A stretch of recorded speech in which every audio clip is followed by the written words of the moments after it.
अस्सलाम वालेकुम नाज़रीन, मुबाहिसा में आप सभी का खैर मकदम है। मैं हूं आपका मेज़बान सैयद बाकर। आज के इस प्रोग्राम में नेशनल और इंटरनेशनल सूरत हाल पर नज़र डालेंगे। आगाज़ हम करेंगे कि मुल्क में फ़िरक़ावारियत को हवा क्यों दी जा रही है। बदायूं से एक और ऐसा ही वाक़या सामने आया है जो हमको ये बता रहा है कि आखिर मुल्क में चल क्या रहा है। अगर हम आज ही की बात करें, प्रधानमंत्री ने मन की बात में बहुत सारी बातें उत्तर प्रदेश के हवाले से कही। उन्होंने कहा कि उत्तर प्रदेश मैन्युफैक्चरिंग के दुनिया में एक बड़ा अहम किरदार अदा करने जा रहा है, और उन्होंने बहुत सारी बातें की, डेवलपमेंट की बात की, किसानों की बात की।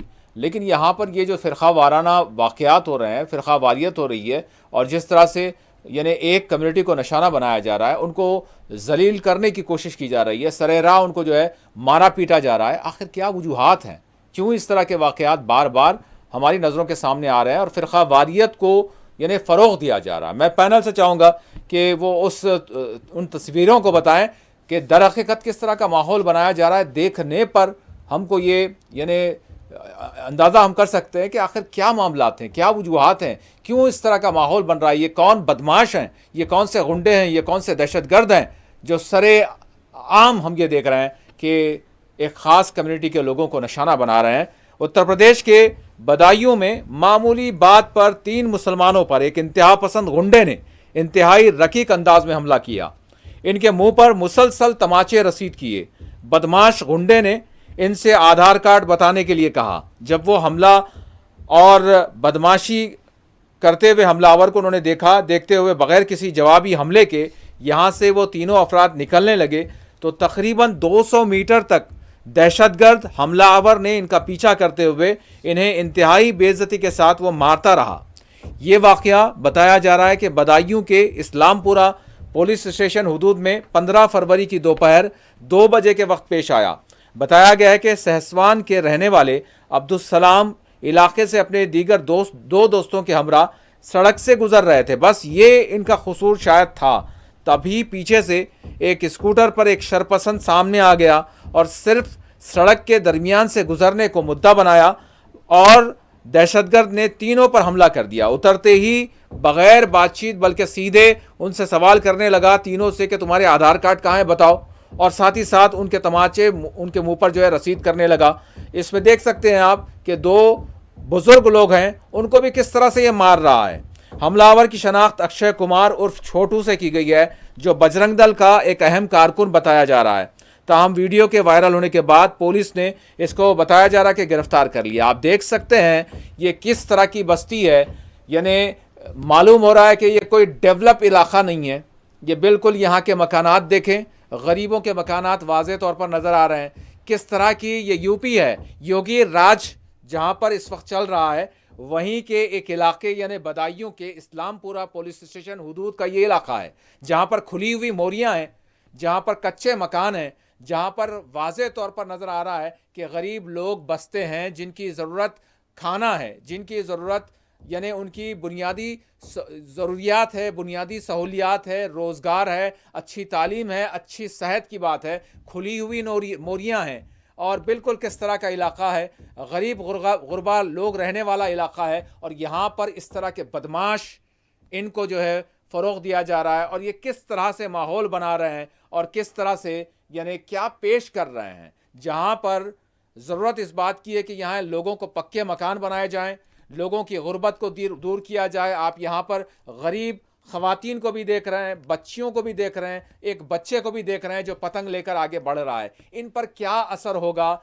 जब इस तरह की बदमाशी होगी एक कम्युनिटी के ख़िलाफ़, एक ख़ास लिबास पहनने वाले और ख़ास चेहरा रखने वाले, इन पर जब हमला होगा तो ये जो नई नस्ल है वो क्या सोचेंगे। मामूली सी बात है और उसी को लेकर ये बदमाशी कर रहा है, मार रहा है। ये वीडियो बाज़ाब्ता तौर पर वायरल होती है।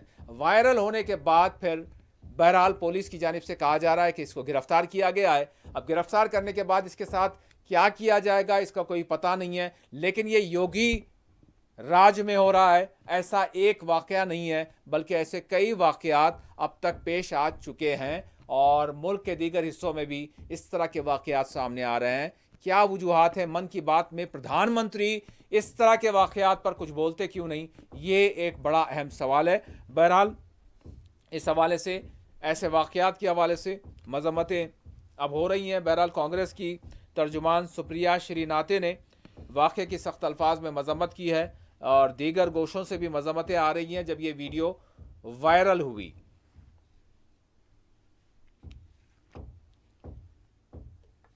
बहुत कम ऐसा होता है कि कुछ देखकर अंदर से खून खौल जाए, अंदर से मन अशांत हो जाए। आज बदायूं का वो वीडियो देखकर, जिसमें बजरंग दल का अक्षय मुसलमानों को दौड़ा दौड़ा के पीट रहा है और गाली दे रहा है, उसको देखकर मुझे बहुत गुस्सा आया और बहुत देर तक मैं अशांत रही। कैसे हिम्मत कैसे हुई उस लड़के की ये करने की? समझता है क्या ये अपने आप को?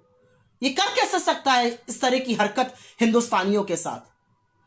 सुनने में आ रहा है पुलिस की गिरफ्त में। इसका तो वो हाल होना चाहिए कि इसको छठी का दूध याद आ जाए। ऐसा करने से, सोचने से पहले भी इसकी रूह कांप जाए।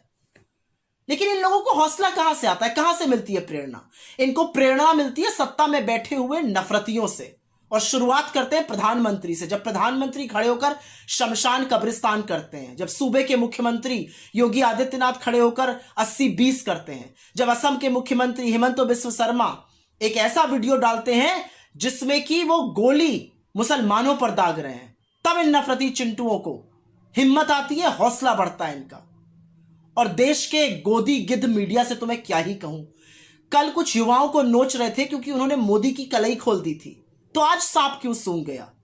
ये जो बजरंग दल के हिंसक लड़के हैं, जिस तरह से वो मुसलमानों को पीटते हैं, क्रिसमस में तोड़फोड़ करते हैं, उससे देश की छवि बर्बाद नहीं होती? देश की छवि धूमिल नहीं होती? या देश की छवि वाला कॉन्ट्रैक्ट, देश की छवि वाला जो कारोबार था, वो कल ही के लिए मिला था? घिन आती है ऐसे मीडिया से जो नफरत में पूरी पूरी भागीदारी निभाता है।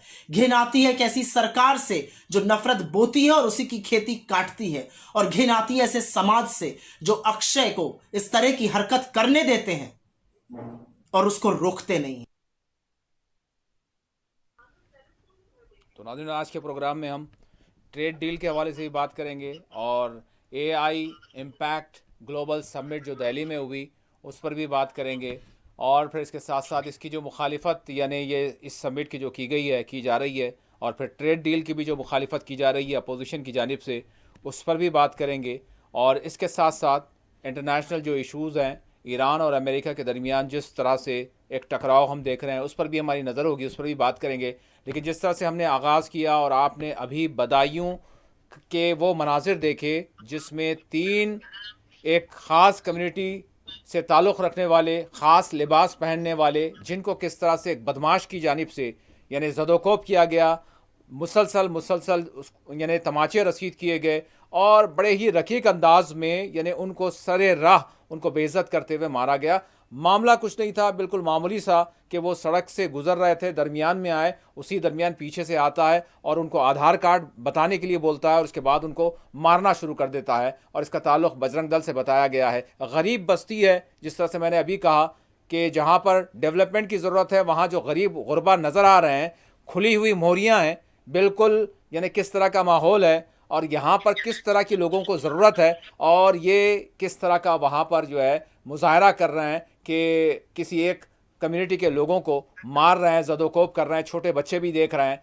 तो बड़े अफसोस की बात है कि फिर प्रधानमंत्री आज मन की बात में ये कह रहे हैं कि उत्तर प्रदेश जो मैन्युफैक्चरिंग का एक हब बनेगा। तो बहरहाल सवाल बहुत सारे उठते हैं कि ये कौन लोग हैं, कैसे लोग हैं, किस तरह के लोग हैं, इस पर ये फ़िरक़ावारियत को फ़रोग़ क्यों दिया जा रहा है, इस पर हम आगाज़ करेंगे। इसी से हमारे साथ इस वक्त शेख मंजूर अहमद साहब, सीनियर सहाफ़ी, सियासी तजियाकार, दिल्ली से जुड़ चुके हैं। मंजूर साहब, अस्सलाम वालेकुम। वालेकुम सलाम। मंजूर साहब, हम दीगर मौज़ूआत पर बात करेंगे, लेकिन अभी हमने नाज़रीन को बताया और आपने भी गालिबन देखा ही होगा कि सोशल मीडिया पर वायरल हो रहे हैं इस तरह के वाक़यात, एक कम्युनिटी से ताल्लुक़ रखने वाले और उन पर उनको ज़दोकोप करना, हुजूमी तशद्दुद का निशाना बनाया जाना।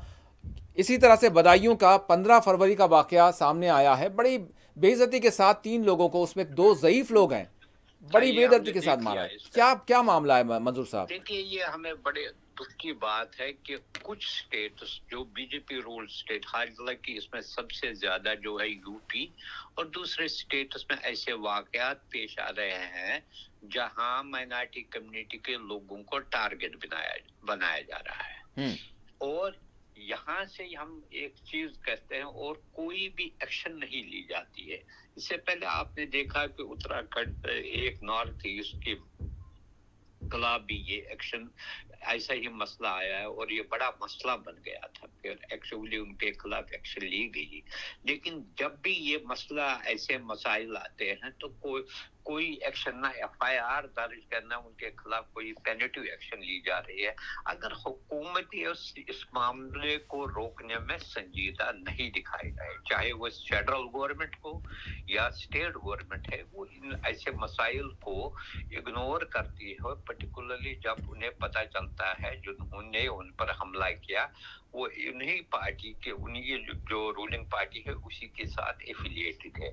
और इससे जो है एक डिसहार्मनी पैदा हुई है, फियर हुआ है पैदा माइनॉरिटी कम्युनिटी में, और लोग डरते हैं, उनको बार बार टारगेट किया जाता है। हालांकि कुछ भी इसमें कोई जवाजियत नहीं है, न कोई अपने खुद ही अपने हाथों में कानून को ले, ये किसी को इजाजत नहीं है, लेकिन ऐसे लोगों को इजाजत दी जा रही है और वो बार बार ऐसी चीजें करते हैं, रिपीटेडली वैसे लोगों को निशाना बनाती है, उनको उनकी कभी कभी कुछ लोग उनकी दाढ़ियां भी नोची जा रही है, उनको नारे भी कहते हैं देने के लिए। ये बदकिस्मती है और हमें समझ में नहीं आता है कि हुकूमत इस मामले में क्यों चुप साध ली है।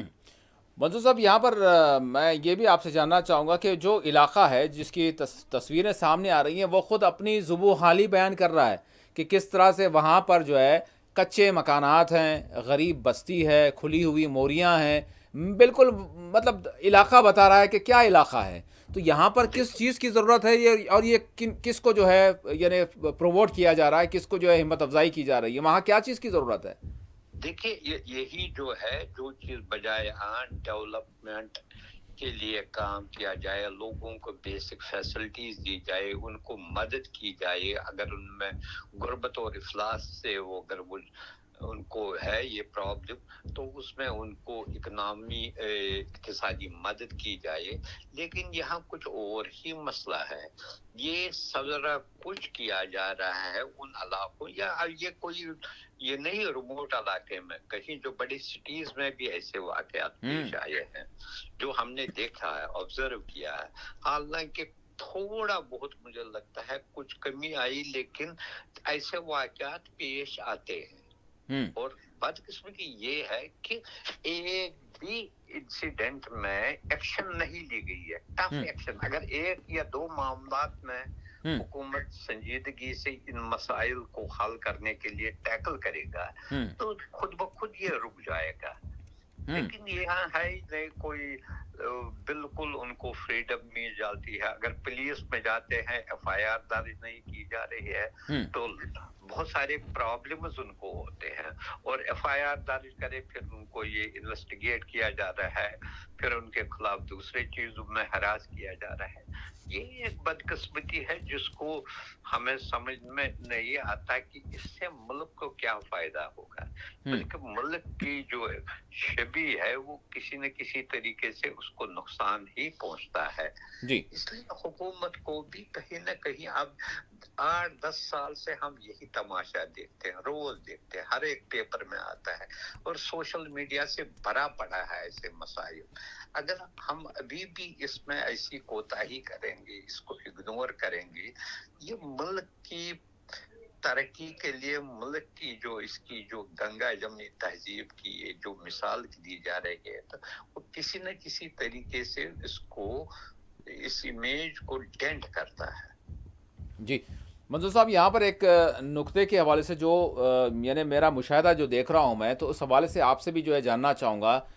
हम ये देखते हैं कि क्योंकि हम मीडिया से ताल्लुक़ रखते हैं और यानी किसी भी चीज़ का शूट करना या फिर कैमरे के ज़रिए किसी भी चीज़ को जो है फ़िल्म बंद करना, तो उसके जो यानी उसकी जो प्रोफेशनलिज्म है या फिर उसकी कमियां ज़्यादतियां हैं वो कहीं ना कहीं नज़र आती हैं, और कहाँ पर क्या किया गया है वो देखने से पता चल जाता है। जिस तरह से हमने देखा दाइश के ज़रिए जब वो हमला करते थे, जब वो यानी कहीं पर भी पहुंचते थे, तो एक ड्रामेटिक अंदाज में, यानी ऐसा नहीं होता था कि इंसिडेंटली पब्लिक है और किसी ने ले लिया, उधर से कोई मोबाइल से ले लिया, इधर से किसी ने ले लिया, तो वो बिल्कुल जंप किए हुए, बिल्कुल डिस्टर्ब किस्म के वीडियोस रिकॉर्ड होते हैं, वो अलग नौइयत होती है उसकी। लेकिन उसके बजाय अगर हम ये देखते हैं कि बाज़ाब्ता तौर पर फिल्मी अंदाज में उसकी रिकॉर्डिंग है और एक सीन मुख्तलिफ एंगल से जो है ड्रामेटिक अंदाज में आ रहा है, तो इससे ज़रूर ये पता चलता है कि जो कुछ भी मामला हुआ वो अचानक नहीं हुआ। तो मैं आपसे नहीं, जानना वो चाहूँगा, सही इस आप वीडियो में भी देखें हम ना, देख वो रहे हैं आदमी वही उसे चीज़ हमको कहता नज़र आ है, रही है। जी। वो जो आदमी एक जो वीडियो ले रहा है इसका, हाँ। वो ये भी कहता है उसको ऐसे मारो, यानी कि उसको इस हाँ। तरीके से वो डायरेक्शन भी देता है उसको। हाँ। ये देखता है ये एक ऑर्गेनाइज्ड ग्रुप है, वो क्या कहता है, कोई कभी कहता है इस तरह से अब बस हो गया, हाँ। आप ज्यादा मत मारो। ये हाँ। सारी चीजें जो है ये ऑर्गेनाइज तरीके से, और बदकिस्मती से कुछ लोग समझते हैं ऐसे वीडियोस अपलोड करके वो अपने आप को यानी कि शोहरत भी हासिल करना चाहते हैं कि वो उस इलाके में बड़े पावरफुल लोग हैं, वो कुछ भी कर सकते हैं, एक गैंग भी हो सकता है। लेकिन ओवरऑल इसका ये मकसद है एक बार अच्छा मंजूर साहब, पुलिस का, इंतजामिया का, हुक्काम का, हुकूमत का, प्राइम मिनिस्टर का, चीफ मिनिस्टर का, किसी का डर नहीं है आप वीडियो अपलोड हो जाए? जी। देखिए, आप देखिए अभी तक प्राइम मिनिस्टर या अभी तक कितनी मन की बातें की है। आज भी था इसका एक प्रोग्राम था, कभी भी ये नहीं कहा गया कि ऐसे चीजों को रोकने, या डायरेक्ट टू होम मिनिस्टर देता या यूपी के चीफ मिनिस्टर देते, एक भी चीफ मिनिस्टर पुलिस को ये कहता कि अगर ऐसे वाकयात पेश आए, जो भी इसमें मुलव्वस हो, किसी भी पार्टी से हो, किसी भी धर्म से हो, इसके खिलाफ फौरन एक्शन की जाए। वो कोई किसी ने अभी तक नहीं कहा है। यही चीज़ है कि इनके हौसले जो है बुलंद हो रहे हैं और एक मुनज़्ज़म पैमाने पर बाज़ाब्ता वीडियो शूट करते हुए लोगों को निशाना बनाया जा रहा है और उस वीडियो को अपलोड किया जा रहा है। तो इससे मंजूर साहब यानी एक कोई ना कोई प्लान भी मालूम हो रहा है कि अगर ये इस तरह की तस्वीर सोशल मीडिया पर आएंगी, अब जैसे हम बात कर रहे हैं, तो हम ये लोगों से अपील करते हैं इसी के साथ कि आप अपनी यकजहती को बनाए रखें, क्योंकि ये जो फसादी हैं ये चाहते यही हैं कि इस तरह का हमला करते हुए दूसरी तरफ से भी कोई जवाबी मामला हो और हालात ख़राब हों। अब वो सोशल मीडिया पर आता है मंजूर साहब, तो इनका मकसद क्या है? प्रोवोक करना। दूसरे जो माइनॉरिटी कम्युनिटी के लोगों को इतना विक्टिमाइज किया गया है कि वो बस एहतजाज ही करते रहे, उन्होंने कभी भी रिटेलिएशन नहीं की, कभी भी नहीं की। तो और दूसरी बात ये है, ये एक सोशल मीडिया का, हालांकि उसमें बहुत सारी तबाहियां भी है, लेकिन ये नहीं देखते इस सोशल मीडिया से इनके खिलाफ भी बहुत सारा रोष पैदा होता है। मैंने देखा बहुत सारे नॉन मुस्लिम और जो सोचने वाले हैं, सुलझे हुए लोग हैं, वो ऐसे चीजों को किस तरीके से कंडेमनेशन करते हैं, क्योंकि उन्हें किसी को भी वायलेंस पसंद नहीं है। और जो वो बार बार ये कहा जाता है कि जो तस्वीर इंडिया की दुनिया में बनी थी, इसको ऐसे चीजों से इसको बहुत नुकसान हो रहा है। लेकिन मंजूर साहब, अब क्या आखिरी सवाल करूंगा, इसके बाद फिर हम ट्रेड डील की तरफ जाएंगे, ब्रेक भी लेंगे, 2 मिनट हमारे पास और हैं। मैं ये जानना चाहूँगा कि इलेक्शंस तो उत्तर प्रदेश में अभी नहीं है, तो क्या ये इलेक्शन से परे हो गए हैं इस तरह के वाकयात, इस तरह के मामला? इलेक्शन से परे हो, और दूसरी बात ये कंटिन्यूसली ये रखना चाहते हैं इस चीज को। ये नहीं है इलेक्शन आपके मध्य प्रदेश यानी कि वेस्ट बंगाल में है, आसाम में है, तमिलनाडु में है, ये तो ट्रैवल करता है ना आजकल के जमाने में। अगर कहीं भी वाक़ा है उसको तो ट्रैवल करता है और इन चीजों को वो करते हैं ये। लेकिन ये भी है कि ये अब यानी कि फ्रीक्वेंटली ऐसे इंसिडेंट्स होते रहते हैं। ये नहीं कि बल न सुप्रीम कोर्ट को भी इस मामले में या कोर्ट्स को भी इस मामले में एक सो मोटो एक्शन लेने की जरूरत, उनको एक मसले को उठाना चाहिए और हुकूमत के इस मामले में कार्रवाई करने के लिए भी कहना चाहिए। अगर हुकूमत खुद न करे तो कोर्ट की भी कहीं ना कहीं ये जिम्मेवारी है कि वो इस मसले को उठाए, क्योंकि ये लॉ एंड ऑर्डर का मसला है, मुल्क की सालमी, मुल्क की इमेज का मसला है। इसको भी वो अपने उठा सकेंगे और स्टेट गवर्नमेंट को ये बताया सके कि इसके खिलाफ एक्शन लिए करे, ऐसे वाक़यात दोबारा पेश लेकिन ना आ मधु साहब, जाए। हमने तो देखा कर्नाटक में यानी नफ़रत फैलाने के ख़िलाफ़ जो क़ानून यानी वज़ा किया गया था, तो फिर उस पर जो है कोर्ट की जानिब से क्या कुछ हुआ? मतलब सवाल यहाँ पर यह है कि कोर्ट पर हम उम्मीद करते हैं कि कोर्ट सो मोटो ले, लेकिन कहीं अगर क़ानून साजी होती भी है तो फिर उसमें दूसरी देखिए, एक हर्डल्स आ तो जाते हैं। कोर्ट उस कानून पर क्या कोर्ट ने लिया जो फैसला, वो जो लिया अपना ये, लेकिन यहाँ जो इंसिडेंट्स हो रहे हैं, यहाँ इंसिडेंट्स हो रहे हैं, एक नहीं हुए हैं, 10 हुए हैं इन द पास्ट 7-8 ईयर्स में। तो इसमें तो एक चीज वो कहते हैं डायरेक्टिव दे सके, कानून अगर भी ना बनाए, डायरेक्टिव दे सके स्टेट गवर्नमेंट को कि एक्शन ले। जैसे ये जो है उत्तराखंड का मसला है, वो सुप्रीम कोर्ट तक पहुंच गया। उसने फिर सुप्रीम कोर्ट ने भी उनको डायरेक्शन दी कि इसके खिलाफ, और फिर उनको अरेस्ट किया गया। ये चीजें हुई यकीन। बहरहाल नाज़रीन, सवाल बात यहाँ पर यही है कि ये जो ताकतें हैं, जो छुपी हुई ताकतें हैं, जो इस तरह के एलिमेंट्स के ज़रिए मुल्क के माहौल को ख़राब करना चाहते हैं, और इनका मंशा यही नज़र आ रहा है कि किसी तरह से यानी जिसको निशाना बनाया जा रहा है वो भी प्रोवोक हों, क्योंकि अगर ऐसा इनका मंशा नहीं होता प्रोवोकेशन का, तो ये बाज़ाब्ता तौर पर वीडियोस बनाकर होता तो यही है कि जब भी कोई बदमाशी करता है, जब भी कोई चोरी करता है, डकैती करता है, यानी जुर्म करता है, तो वो छुप कर करता है कम अज़ कम। लेकिन यहाँ पर दिखाकर करने, इस हवाले से जिस तरह से मंजूर साहब ने कहा कि कुछ एलिमेंट्स वो भी हो सकते हैं कि वो चाहते हैं कि सोशल मीडिया पर आएँ और इनकी धौंस बने, तो वो भी क़ानून से यानी बेखौफ हो चुके हैं। एक बात तो ये है। दूसरी बात ये है कि जब मुनज़्ज़म पैमाने पर इस तरह के वीडियोस बनाए जा रहे हैं और सोशल मीडिया पर लाए जा रहे हैं, तो बताया जा रहा है, कुछ किसी को कहा जा रहा है कि देखें तुमको इतना जलील हम कर रहे हैं, तुम क्या कर रहे हो। तो ये प्रोवोकेशन है। ये जो प्रोवोकेशन करने वाली ताकतें हैं, ये कौन है? ये एक बहुत बड़ा सवाल पिछले 10-12 बरसों में जो है बना हुआ है। बहरहाल मोदी जी मन की बात करते हैं, लेकिन इस पर खामोश हैं। एक छोटा सा ब्रेक लेंगे, ब्रेक के बाद दोबारा हाजिर हूं।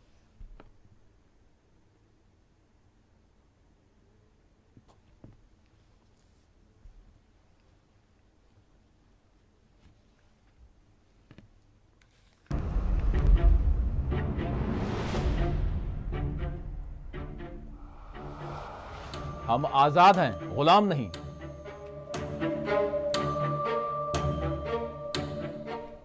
अब तो बस कीजिए, मजीद कितनी नफरतें बांटेंगे। याद रखें, ये जमहूरी हक की बात है, कोई भीख की बात नहीं है। अली जनाब, मसले की इख्तलाफात को नफरतों में तब्दील न करें। मजीद कितने मुमालिक तबाह ताराज होंगे। याद रखें, जंगों ने हमेशा तबाही लाई है। ये जो साम्राज्य ताकतें हैं, इनकी गुलामी छोड़िए। साहब, जानवर की जान है और इंसान की जान जान नहीं है। कितनों को मार दिया गया, कितने गायब कर दिए गए, कितनों की इस्मतें तार तार कर दी गई। क्या यही अमन अमान है? आपके जैसे बहुत से आते और जाते रहे हैं। हमारा काम है सवाल करना, और हम सवाल करते रहेंगे, चाहे कोई भी हो। ये झूठे दावे बंद कीजिए। अपने मन की नहीं, बल्कि गरीब के पेट की बात कीजिए। मुबाहिसा द डिबेट, रात 9 बजे, 1 बजे और सुबह 10:30 बजे, सिर्फ 4TV न्यूज पर।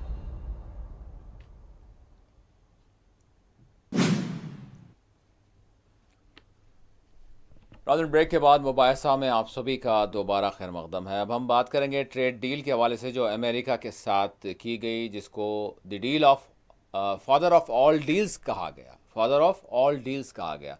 मंजूर साहब, इस इतनी ज़बरदस्त डील जो अमेरिका के साथ की गई, जिसके हवाले से सरकार के बहुत सारे दावे हैं, लेकिन जो अपोजिशन की जानिब से जो मुसलसल एतराज़ात किए जा रहे हैं, क्या कहेंगे आप? देखिए, एक तो डील जो है, ये फैक्चुअली उसके बारे में 1 साल से बात कर रहे थे, ये डील के बारे में। लेकिन इसका अभी भी जो है ड्राफ्ट जो है एक्सचेंज किया, वो भी पहले इसके बारे में बहुत सारे शक मौजूद है कि क्लियरिटी नहीं है, और जो कहा है व्हाइट हाउस से ही इसके बारे में जो पहले इसका जो ड्राफ्ट है रिलीज किया गया है। और हुकूमत जो है, हुकूमत ने इसके बारे में कोई भी डिटेल्ड बयान, इसके बारे में, इसके कंटोर्स के बारे में कोई भी डिटेल्ड बयान पार्लियामेंट में पेश नहीं किया। डील जो होती है, डील में ये पहले कहा कि पहले 50% था और 25% लगाया था, उसमें से रशिया से ऑयल खरीदने पर 25% लगाया था। अब इस डील के बारे में इसमें एक सेंटेंस बहुत इम्पोर्टेंट है, जिसमें ये कहा गया है कि अमेरिका के जो वजीर खारिजा है मार्क रोबियो, वो मॉनिटर करेगा कि क्या इंडिया ने पूरी तरीके से रशिया से तेल खरीदना बंद किया है कि नहीं। क्या बात है जी। उसकी क्या, उसको हमारे मामलात में क्या दखल देना है। मसला ये है, हिंदुस्तान एक बहुत बड़ा मुल्क है, दुनिया के 5-6 जो बड़ी इकोनॉमीज है उनमें से एक है। जब दूसरे मुल्क जो है, ममालिक जो है, उन्होंने नहीं माना है अमेरिका के अर्ज से शराइत, इंडिया को मानने की क्या जरूरत थी। अगर हमने देखा कि अमेरिका के साथ जो तिजारती तनाव भी रहा है, ट्रेड डील पर तनाव भी रहा है, इसके बावजूद जो हमारे एक्सपोर्ट्स है, जो हम रिपोर्ट्स देख रहे हैं, अच्छे रहे हैं, इतना नुकसान नहीं हुआ है। अब कस्टम से टेक्सटाइल का ये एक्सपोर्ट है बढ़ गया है, दूसरी चीजों का एक्सपोर्ट बढ़ गया है जी। तो ये इस चीज को वो बड़े पेशेंटली इसको हैंडल करते हुए और मुल्क के जो उसके जो इंटरेस्ट है उसको मद्देनजर रखना चाहिए। हम ही नहीं है, साउथ अफ्रीका है, ब्राजील है, चलिए चाइना को एक तरफ छोड़ दिया, उन्होंने नहीं मान लिया अमेरिका के वो शराइत। ये जो है, इससे मानने की क्या जरूरत थी। अगर वो क्या हम उम्र भर हम रहे हैं, हमने पहले कि रशिया के साथ भी ताल्लुकात रखे, हमने अमेरिका के साथ भी रखे, दूसरों के साथ एक इंडिपेंडेंट पॉलिसी रहती है। लेकिन वो ये कहते नहीं, आपको चाबहार पोर्ट बंद है, अमेरिका का जो ये है रूस के साथ आप कुछ ट्रेड नहीं करेंगे, ऑयल नहीं खरीदेंगे जी। तो फिर क्या करोगे, फिर क्या, कहाँ रहे आप ही बंदिशें लगा रहे हैं और हम वो मानते रहते हैं। अभी देखिए ना, जो ट्रेड जो हम ऑयल जो था जी, $60 बिलियन हम लेते थे वहां से एनुअली उनके साथ, रशिया से। अब वो एक साल के अंदर जब से अमेरिका ने धमकी शुरू की, ये $2 या $3 बिलियन पहुंच गया। भाई एक तो वो सस्ता पड़ रहा था, अब दूसरे ममालिक से हम, सऊदी अरब बन गया मेजर जो है, वहां से ही हम इंपोर्ट कर रहे हैं ज्यादा। ये मसला ये है कि वो कल कहेंगे फलानी के साथ मत करो, दूसरे कंट्रीज के साथ। हमें दुनिया में इंडिया नॉन अलाइंड नेशंस का लीडर रहा है जी हाँ, थर्ड वर्ल्ड में, और इसके अलावा दुनिया की बड़ी इकोनॉमीज के अलावा 140 करोड़ लोगों की कंट्री है जी। अगर हम ऐसे ही करते रहे तो फिर क्या बनेगा। हमें अपनी जो है इंडिविजुअलिटी, सोवरेनिटी, इंडिपेंडेंस जो है, अपनी फॉरेन पॉलिसी जो बैलेंस्ड होने चाहिए। हमें हर एक मुल्क के साथ अपने ताल्लुकात को भरपूर तरीके से, अपने तरीके से, अपने इंटरेस्ट को मद्देनजर रखकर चलाना है। ये नहीं कि हम उनकी बात सारी बात माने। लेकिन मंजूर साहब, सरकार की जानिब से, हुकूमत की जानिब से, वज़ीर ख़जाना की जानिब से, वज़ीर ख़ारजा की जानिब से, वज़ीर आज़म, वज़ीर दाखिला, किसी की भी जानिब से, यानी रशिया के हवाले से डोनाल्ड ट्रंप की जो धमकियां आ रही हैं उस पर वो कुछ नहीं बोलते, और ये जो है मतलब कोई जवाब नहीं मिलता। गोयल से सवाल किया गया तो उसने कहा ये मसला वज़ारत ख़ारजा करेगी। तो ये क्यों, इसमें क्या हिचकिचाहट है? जो कुछ है क्लैरिटी से उनको बताओ।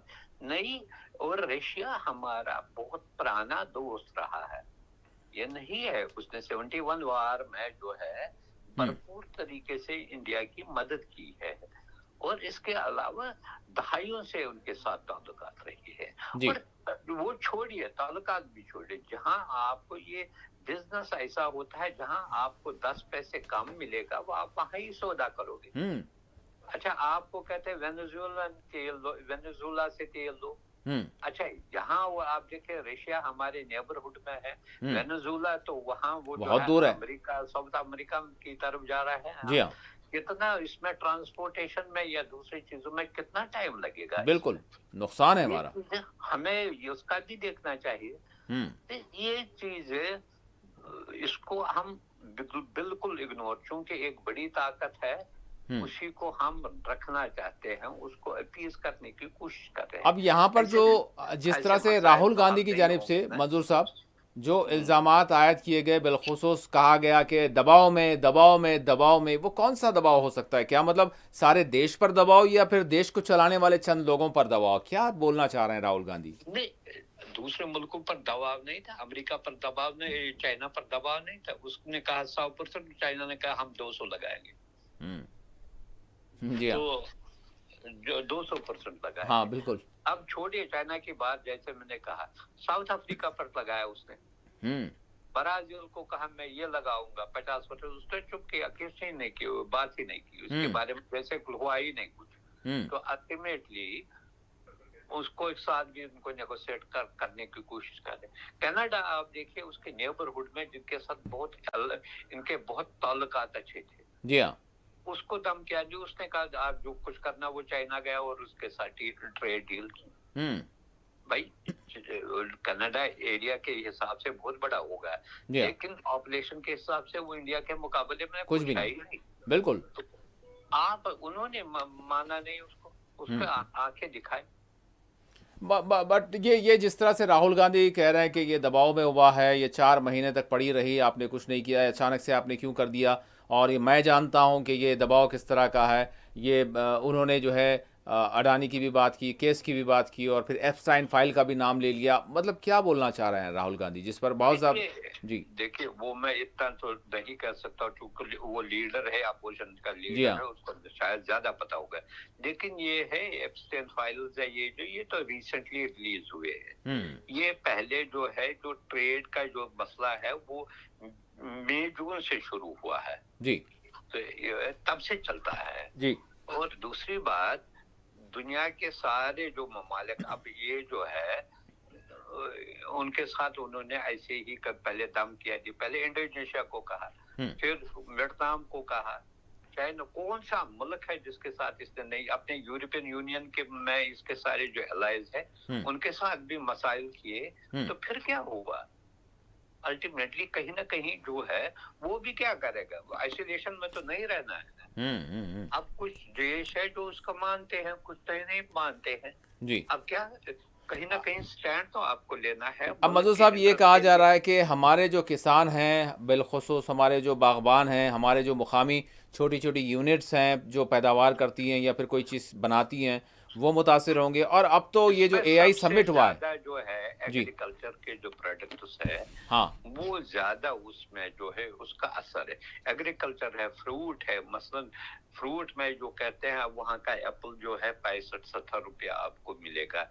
इसमें जो चाहे हिमाचल का है, जम्मू कश्मीर का है, या दूसरे इलाकों से जहाँ से फ्रूट, ये एप्पल की मैं बात करता हूँ, या दूसरे फ्रूट है वो आ जाएंगे, या जो मवेशियों के लिए वो जो आ जाएगा उसका फोल्डर जो कहते हैं, जैसे फर्टिलाइजर्स वगैरह। जी जी। तो इससे ना लोकल खासकर किसानों को बहुत असर पड़ेगा। ये चीजें हमें पहले ही कहना चाहिए था, हालांकि कॉमर्स मिनिस्टर ने कहा हम एग्रीकल्चर प्रोडक्ट्स पर कोई समझौता नहीं करेंगे। लेकिन जब आप देख रहे हैं ये जो फ्रेमवर्क डील का है, उसमें वो कहते हैं हम करेंगे, यानी कि एक्सपोर्ट करेंगे, अमेरिका करेगा ऐसी चीजों को एक्सपोर्ट। तो ये चीजें इनको क्लैरिफाई करना चाहिए हुकूमत को, हमारे इंटरेस्ट में क्या, और ये जो बताना है अगर जो डील की है इससे क्या क्या फायदा हुआ, किस प्रोडक्ट में, सेक्टर में फायदा होगा। कहा जा रहा है कि FDI होगा, फॉरेन डायरेक्ट इन्वेस्टमेंट होगा। लेदर है, एग्रीकल्चर है, जेम्स एंड ज्वेलरी है, आपका IT सेक्टर है, फार्मास्यूटिकल है, 5 है, ये बड़े बड़े सेक्टर्स है, इनमें से किस में कितना फायदा है, किस में कितनी जो है इसमें यानी कि इन्वेस्टमेंट होगी, कितना टैरिफ लगेगा, जी हाँ, क्लैरिटी ही नहीं है किसी के पास, पता ही नहीं है।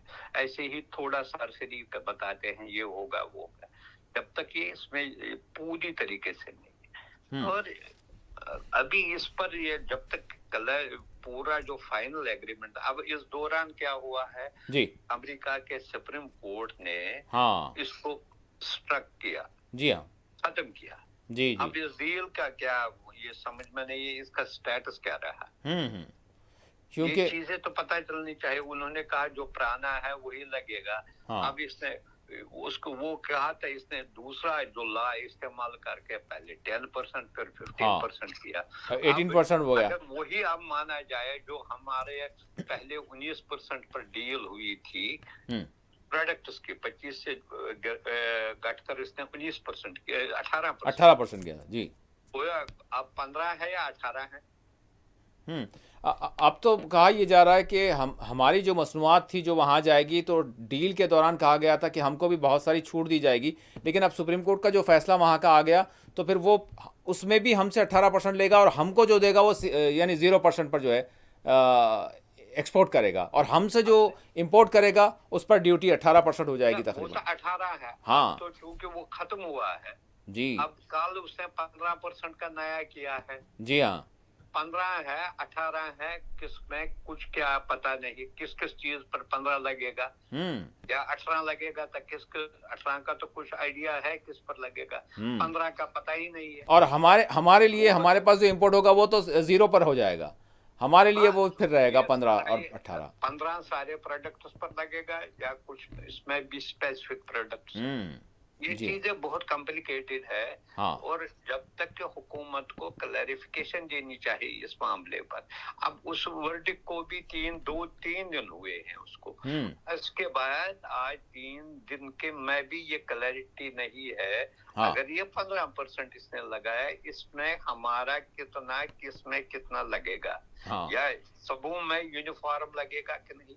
अच्छा मंजूर साहब, इस तनाजुर में अगर वहाँ की सुप्रीम कोर्ट वहाँ पर के ट्रेड के हवाले से बात कर सकती है, फैसला दे सकती है, तो फिर हमारी तो दुनिया की सबसे बड़ी जमहूरिया है और उस जमहूरिया की सुप्रीम कोर्ट सबसे सुप्रीम है, तो इससे हम कुछ उम्मीद कर सकते हैं अगर इसी तरह से रुजू किया जाए, अगर कोई करता है तो हमारे भी इंटरेस्ट है।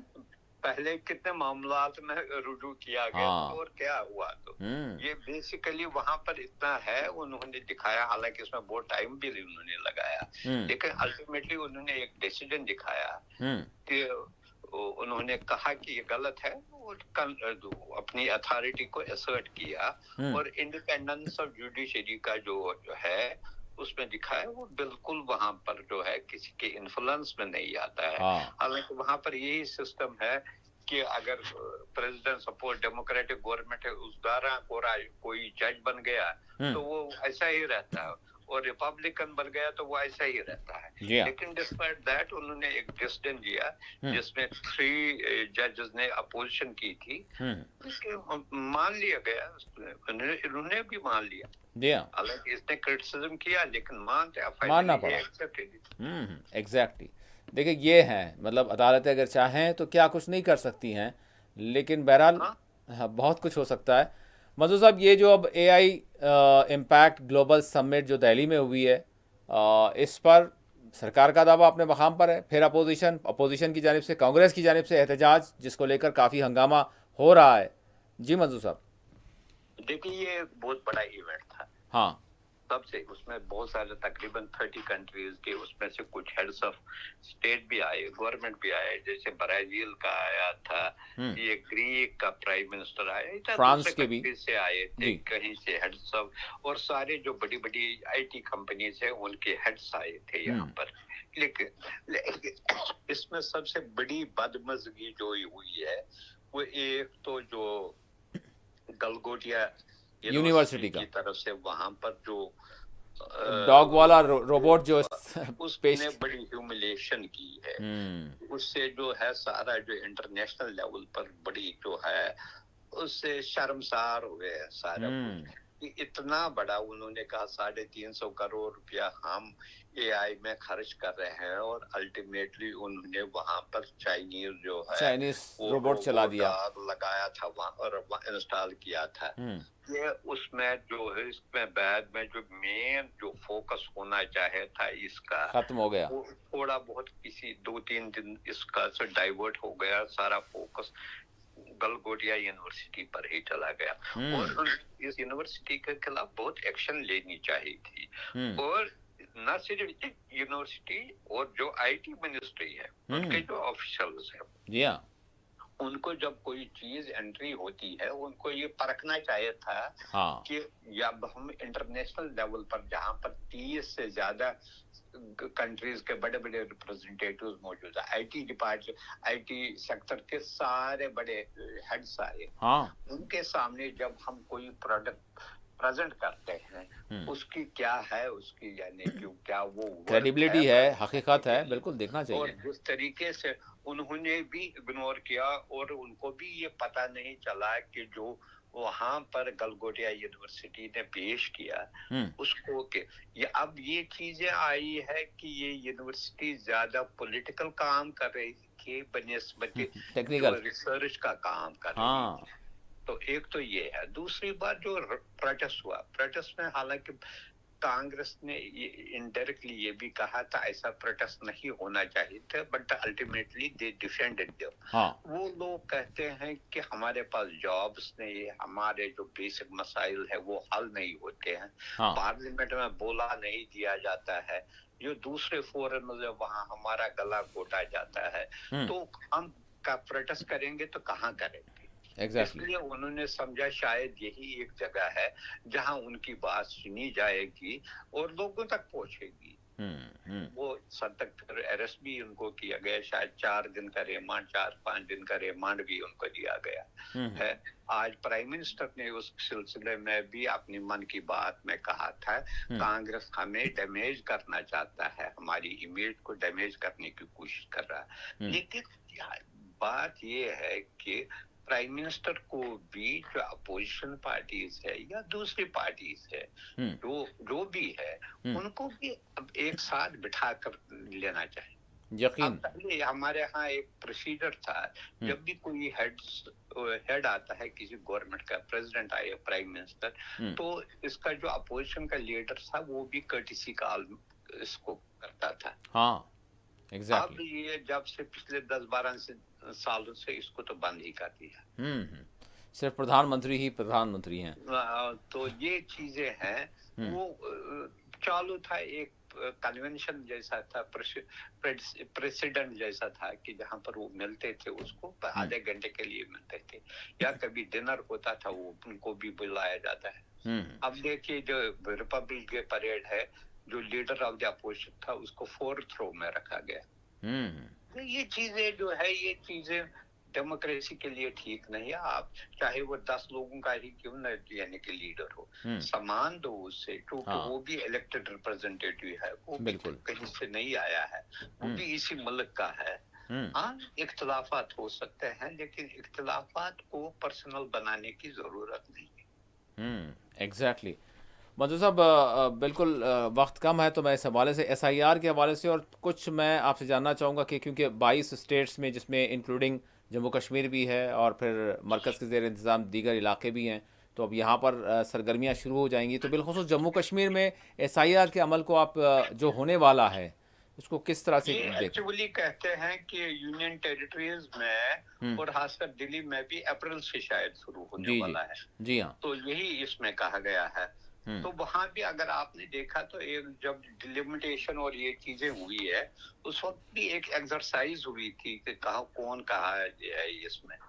तो लेकिन होने दीजिए, अब सारी यानी मुल्क में हो रहा है, स्टेट में हुआ है। अभी देखिए गुजरात में एक ही जगह जो है कुछ कॉन्स्टिट्यूएंसीज में वो 10-12 लोग कट गए, यानी एरियाज में कट गए, और सबसे ज्यादा शायद गुजरात में ही वोटर में कट गए।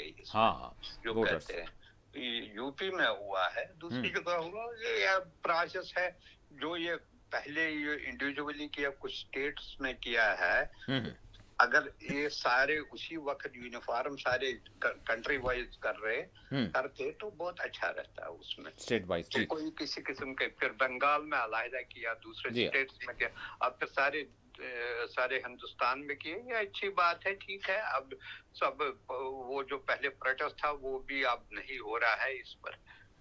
तो ये बात है, क्योंकि मेरे ख्याल में अब नॉर्मल तरीके से जो भी सुप्रीम कोर्ट ने इस सिलसिले में गाइडलाइंस दिए हैं उनको भी माना जाता है कि वो अगर कोई 2-3 वैलिड डॉक्यूमेंट्स प्रेजेंट करेंगे तो उनका नाम इंक्लूड किया जाएगा वोटर लिस्ट में। लेकिन बहरहाल मंजूर साहब, जो प्रोसेस होगा वो प्रोसेस अब तक जो दीगर स्टेट्स में हुआ है, जिसमें बिहार है, जिसमें इवन मगरबी बंगाल है, और दीगर, जिस तरह से आपने गुजरात की बात की, तो यहाँ का यूपी की बात की, तो यहाँ पर किस तरह से लोगों के नाम निकले और कितनी परेशानियाँ रहीं, और जिनके नाम निकले अब आगे के हवाले से उनका क्या प्रोसेस होगा, और वो जो गरीब ख़ानदान होंगे बिलखुसूस, उनका क्या, अगर नाम शामिल नहीं होता है तो क्या होगा? ये नहीं है कि वोटर लिस्ट में नाम न होने से उसकी नेशनलिटी पर कोई असर पड़ेगा। कहा तो ये जा रहा है कि आने वाले दिनों में वही जाकर लिंक बनेगा कहीं ना कहीं। लिंक बनेगा अल्टीमेटली जो है, उसके लिए नागरिकता के लिए आपको बहुत सारे डॉक्यूमेंट्स देखने हैं। आधार कार्ड भी इसमें से एक है, आपका इनकम टैक्स कार्ड है इसमें है, और जैसे अगर आपने देखा इसमें जब बिहार का ये शुरू हुआ उस वक्त उन्होंने 11-12 जो डॉक्यूमेंट्स कहे थे उनको कहा था कि ये उनको मंजूर, उनको कबूल किया जाए, जो है शामिल किया जाए जी, एज उसको डॉक्यूमेंट्स को इस्तेमाल किया जाए। जी बिल्कुल। तो लेकिन उनको इस्तेमाल किया जाए बिल्कुल। तो लेकिन बाद में ये हुआ कि उनमें क्या करता है, ये बेसिकली ये जो BLOs है ये ही कॉम्प्लिकेशंस पैदा करते हैं। कुछ लोग जो है स्मूथली इसमें करते हैं, वो कभी किसी के नाम में, सपोज मेरा नाम मंजूर है जी, इसमें लिखा है MANZOOR, किसी में लिखा है ZOR, तो वो कहते हैं ये गलत है तो इसको हम नहीं मानेंगे। तो ये चीजें जो है ये बहुत ही कॉम्प्लिकेशंस है। किसी आधार में कुछ लिखा है, आपके वोटर लिस्ट में जो दूसरा नाम लिखा है, बस उसी बुनियाद पे निकाल स्पेलिंग का गई है। ये चीजें इसमें ब्रॉडर तरीके से देखने की जरूरत है। किसी के मोहल्ले का नाम जो है मोहल्ला गलत तरीके से लिखा है, किसी में एज गलत लिखी है, किसी में ये चीजें, और इसमें जितना BLO जो है इसको जो लिस्ट बनाने वाला है वो इसमें अगर कहीं न कहीं फ्लेक्सिबिलिटी दिखाएगा जी, बहुत सारे नाम ने। अच्छा, गाँव में ज्यादातर ये होता है, गाँवों में जो होते हैं वोटर लिस्ट, उन बेचारों को इतने पढ़े लिखे भी नहीं होते हैं, कई इलाकों में, रिमोट एरियाज में जी, वहाँ ऐसी गलतियां होती है बिल्कुल, कि बैंक अकाउंट में एक चीज नाम होगा, घर में उसको किसी दूसरे नाम से, खासकर औरतों के दरमियान, तो उनके वो कट जाते हैं। अच्छा, दूसरी बात, फिर जो इसके लिए आपको फिर यानी कि आप दरखास्त दे रहे हैं कि मेरा नाम इंक्लूड करो, ये एक कॉम्प्लिकेटेड प्रोसेस है। इसमें वो मजदूरी करता है, उसको फिर मजदूरी के 4-5 दिन इसी में कहाँ से करेगा वो नहीं चाहता है कि वो कहता है चलो वोट ही नहीं देना है तो मैं क्यों जाऊंगा, कितनी परेशानियां हैं, एक डॉक्यूमेंट लाओ, फिर एफिडेविट लाओ, फिर इतने पैसे इसमें खर्च हो जाएंगे। ये एक प्रोसीजर जो है इसको सिंपलीफाई करने की जरूरत है। अगर नेक नियत ही है, अगर वाकई आप दुरुस्त जो कह रहे हैं वो करना चाहते हैं, तो फिर आप एक अच्छी सी, एक आसान, उसको जिस तरह से मंजूर साहब कह रहे हैं, आसान तरीका बना तब होगी बात। सारे पढ़े लिखे इनफैक्ट हम जैसे पढ़े लिखूं में ऐसी गलतियां हो जाती हैं। बिल्कुल बिल्कुल। तो और वो गाँवों में लोग रहते हैं, औरतें हैं, और कहीं जगह उनमें बड़ी सोशल बैरियर्स होते हैं जी, नहीं निकलते। गाँवों की बहुत सारी औरतें, उनको एहतराम रहता है अपना, वो नहीं कितना निकलते हैं, उनको बहुत सारे पढ़े लिखे नहीं है। अगर रिपोर्ट ही देखा जाएगा ऑल इंडिया लेवल पर, अभी भी जो है 30% से ज्यादा हमारी जो आबादी है वो पढ़ी लिखी नहीं है। जी बिल्कुल, जी हाँ। उस क्या करेंगे? यकीन बिल्कुल। मंजूर साहब 2 मिनट है, 2 मिनट में मैं चाहूँगा आपसे कि जो ईरान और अमेरिका का टकराव या फिर मुज़ाकरात किस तरह से देख रहे हैं और क्या देखिए, इसकी मुज़ाकरात मुज़ाकरात कुछ नहीं है। हाँ। एक्चुअली उनकी सबसे बड़ी प्रॉब्लम ये है, वो ईरानियन रिजीम को पसंद नहीं करते हैं। हुँ, अब बहानाबाजी कर रहे हैं। हुँ, कभी कहते हैं कि अभी अब पहले कहा न्यूक्लियर पर एक एग्रीमेंट हुआ था। जी हाँ, अब फिर ट्रम्प साहब ने ही उस विड्रॉल किया था। एग्रीमेंट को रिजेक्ट किया। जी, अब फिर कहता है, फिर आपने देखा कि 4 महीने जब ट्रम्प आया तो 4 महीने इनके साथ न्यूक्लियर पर बात रही। हुँ, अब कहते हैं न्यूक्लियर ही नहीं, जो आपका मिसाइल वो भी प्रोग्राम बंद हो। वो भी करो। हुँ, अब ये भी कहते हैं जो आप सपोर्ट कर रहे हैं हिजबुल्लाह है, उसको भी विड्रॉ हमास को, करो। हिजबुल्लाह को। आज भी न्यूज आई है, ईरान ने इसको कहा मैं तेल में यानी कि क्रूड ऑयल में, पेट्रोलियम में हम आपके साथ कोलैबोरेशन करने को तैयार है। या इसको ये है कि उसको तेल की बड़ी यानी कि लालच है। लालच है। हुँ, वो हर कंट्रीज में ये तेल जो जहाँ जहाँ तेल है हुँ, वहाँ उनके साथ वो सौदा हो सकता है भी है। वरना इनको ये खटकती है, इनकी जो रिजीम है ईरान की। अगर जी, आपने देखा जब से ईरानियन इनकलाब आया, हुँ, तब से बदस्तूर अमेरिका ने ईरान पर पाबंदियां लगाई जी हाँ, है। जी बिल्कुल। और कितनी बार कोशिश की गई कि इस गवर्नमेंट, इस रिजीम को खत्म करने की। तख्ता उलट दिया जाए हुकूमत का। ये कोई नई चीज नहीं है। कभी अभी देखिए, कभी साइंटिस्टों को मारा गया, कभी प्रोटेस्ट्स हुए, कभी जहाज भेजे वो खराब हुए। जी, ये कभी ईरान इराक वार से इस रिजीम को खत्म करने की कोशिश की गई। ये इनको लगता है यही उनमें जो है हुँ, रुकावट अब बन गई है। जी हाँ, जो वो उनका एजेंडा मिडल ईस्ट पर है, वो वो उसको नहीं पूरा इम्प्लीमेंट नहीं हो कर पा रहा है। ये वजह है। बहरहाल रहा। Thank you. बिल्कुल, बहुत-बहुत शुक्रिया मधु साहब, आपने वक़्त दिया। नाज़रीन, देखने वाली बात जो है अब यही है कि वाक़ईतन अमेरिका और ईरान के दरमियान जो मुज़ाकरात हैं, जिस तरह से मधु साहब ने कहा कि अमेरिका सीधे-सीधे यही चाहता है, वो खटक रहा है, ईरान जो है उसको खटक रहा है और वो यहाँ पर हुकूमत ही जो है तब्दील करना चाहता है। हुकूमत का जो निज़ाम है, वो इसको पसंद नहीं और वो चाहता है कि जिस तरह से दीगर अरब हुक्मरान हैं, मुकम्मल तौर पर सरेंडर किए हुए, इसी तरह से अगर ईरान भी हो जाए तो फिर वो शायद ईरान को एक्सेप्ट करेगा। बसूरत दीगर ये सारी चीज़ें जो नज़र आ रही हैं, ये बिल्कुल आर्जी हैं, कोई मुज़ाकरात वगैरह कामयाब होते नज़र नहीं आते और फिर अमेरिका या फिर डायरेक्टली या इनडायरेक्टली अपनी शोरिश के ज़रिए, अपनी बदमाशियों के ज़रिए चाहता है कि यहाँ पर हुकूमत का तख्ता पलटे, लेकिन वो अभी कामयाब होता हुआ नज़र नहीं आ रहा है। इसी के साथ खुसूसी प्रोग्राम मुबाहिसा अपने अख्ताम को पहुँचता है। अल्लाह हाफ़िज़।